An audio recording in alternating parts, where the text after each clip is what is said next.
Ça fait exactement un an, jour pour jour, que ma dernière vidéo a été postée sur YouTube. Je n'ai aucune excuse. Pour ceux qui faisaient partie du groupe du club des créateurs sur Facebook, vous êtes au courant, ils le sont au courant. Ma gestion a été fermée il y a pas mal de temps, il y a un an et demi, voire même plus que ça. Pour des raisons toutes simples, c'est que ça ne me plaisait plus. Et comme je l'ai déjà dit précédemment dans mes précédentes vidéos, quand un sujet, une passion, un loisir ne vous plaît plus, ne le faites plus, voilà. Ne vous forcez pas à continuer quelque chose, à rentrer dans une routine, à toujours vouloir continuer un maximum pour quelque chose qui ne vous plaît plus. Donc ce que j'ai fait, c'est que la marque, ça me plaisait plus, j'ai fermé, voilà, tout simplement. Il n'y a pas besoin de se poser des questions, voilà. La marque n'est pas à vendre, elle n'est pas à reprendre, elle restera fermée comme elle est, et voilà.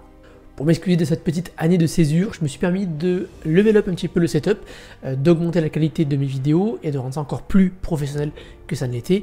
Avant c'était filmé avec mon iPhone, dorénavant c'est avec un appareil photo, un réflexe. Le rendu est quand même bien plus professionnel et plus plaisant à regarder, je trouve. Mais alors, qu'est-ce que tu vas apprendre dans cette vidéo? 365 jours plus tard, ça veut dire quoi? Est-ce que je reviens pas? Qu'est-ce qui se passe? Comment on va faire? Le thème de cette chaîne sera plus élargi. Tu as dû le remarquer par rapport à la bannière de la chaîne YouTube, le contenu est dorénavant plus large. On ne va plus parler principalement de création de marques de vêtements désormais, vu que ce n'est plus du tout au centre de mes priorités ni mon activité principale en business en ligne. On va élargir beaucoup plus le thème, si tu as pu le remarquer du coup avec ma bannière. Les formations vont être remises en place sur une nouvelle plateforme bien plus ergonomique et bien plus simple, avec un branding bien plus fort également. Donc il n'y a pas de problème pour ceux qui avaient déjà pris les formations précédemment, vous récupérez vos accès dans les semaines et mois à venir si ça prend un peu de temps. Malheureusement, le décor a changé. Si le décor a changé, c'est que j'ai déménagé. Ce qui fait que, résultat des comptes, je n'ai plus la fibre et c'est plus long. Voilà, clairement c'est plus long. Donc reposter toutes les vidéos des formations, ça prend du temps, ça se passe la nuit. Donc je m'excuse d'avance pour le retard que ça va prendre pour remettre en ligne tout ça. Concernant le thème principal de cette chaîne, alors oui, effectivement, entre-temps, mes cheveux ont poussé, voilà, petit bonus. Le business en ligne, ce sera l'activité principale. On va passer par la création de boutiques en ligne, que ce soit sur Shopify ou sur WooCommerce. Principalement, on va dire, je me suis pas mal fait la main en fin de compte en un an sur WordPress, WooCommerce. Ça permet de réduire les frais au minimum, notamment pour des boutiques en ligne en SEO ou SIA, on verra ça par la suite dans des futures vidéos, de comment un petit peu je traite maintenant mon activité, comment je crée un peu tout ça, on verra ça après dans d'autres vidéos.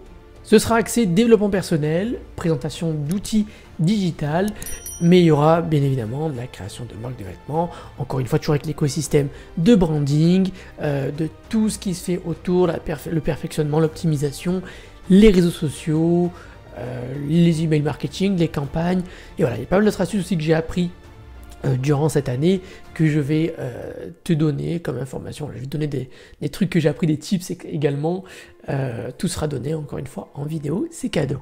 J'ai le retour de la vidéo en même temps sur l'écran et j'ai par exemple des idées de vidéos que je vais poster dans les semaines à venir. Comment créer une boutique WooCommerce à partir de zéro pour débutants.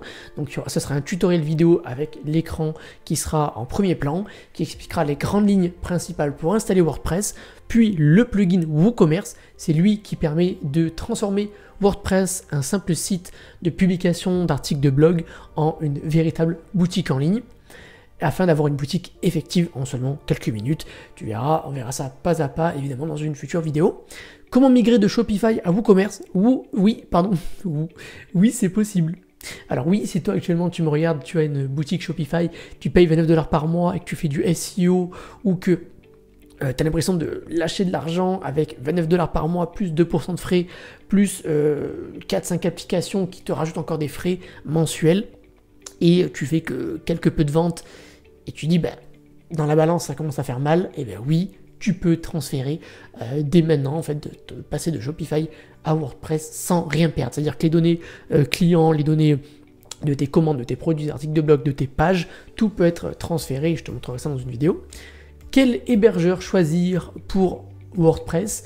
Là, encore une fois, on verra un petit comparatif des différents hébergeurs possibles et disponibles, comment on peut faire pour créer sa boutique et qu'elle soit rapide et surtout que ce soit fiable. Certains hébergeurs sont un petit peu longs, enfin bon, voilà, encore une fois, ça dans une vidéo bien concrète et principale à ce sujet. Une vidéo pour comment optimiser sa boutique en ligne pour améliorer son SEO. Oui, ça fait 1 an et demi que je suis du coup dans le SEO, c'est juste trop bien en vrai quand on s'y met, c'est vraiment très plaisant de toujours optimiser la petite bête, etc. C'est incroyable, en plus ça marche vachement bien, c'est un truc de fou. Quel plugin ajouter, les nombres de plugins recommandés, la mise en cache, est-ce que ça est important ou non, optimiser les images, etc. Voilà, donc il y aura des tutos vidéo qui seront postés avec le partage de l'écran, toujours une petite tête, et voilà, donc tout sera encore expliqué. Quel budget pour lancer sa marque de vêtements chez soi, pour faire par exemple un atelier de flocage, donc définition des coûts pour se lancer, voilà, il y aura pas mal de choses qui seront encore données. C'est pour te dire que je n'abandonne pas à la création de marque de vêtements, j'ai quand même une sorte d'expérience là-dedans, donc je te partagerai quand même toujours mon savoir, même si ça évolue, je me tiens quand même à la page, donc il n'y a pas de problème pour ce côté-là. Une vidéo pour lancer sa marque de vêtements en 2023, évidemment, bah oui, c'est toujours possible de se lancer, donc j'expliquerai également comment te lancer avec les technologies que l'on a de nos jours qui sont à notre disposition. Comment également automatiser sa boutique en ligne ou sa marque de vêtements, différentes astuces et outils pour automatiser au maximum ta boutique en ligne, pour te consacrer clairement à la plus grande tâche, la créativité, le SAV, voilà, ta promotion, ton branding. C'est bien plus important que de gérer le traitement des commandes. Voilà, beaucoup de choses nous attendent sur cette chaîne, elle n'est pas perdue, je suis là. On est de retour ensemble pour créer de nouvelles choses, je l'espère. N'hésite pas à me faire un retour dans les commentaires juste en dessous de cette vidéo pour me dire un petit peu où tu en es, qu'est-ce qui s'est passé toi durant cette dernière année, qu'est-ce que tu as fait niveau projet, niveau études dans ta vie, etc. N'hésite pas à me donner un retour, ça me fera un plaisir un petit peu de discuter ensemble, parce que je pense que vous l'avez remarqué, je réponds à tous les commentaires. Il n'y a pas de souci, je me ferai donc un plaisir d'y répondre. Et puis voilà, j'ai envie de dire à vos claviers et à très vite pour la prochaine vidéo. Allez, à plus tard.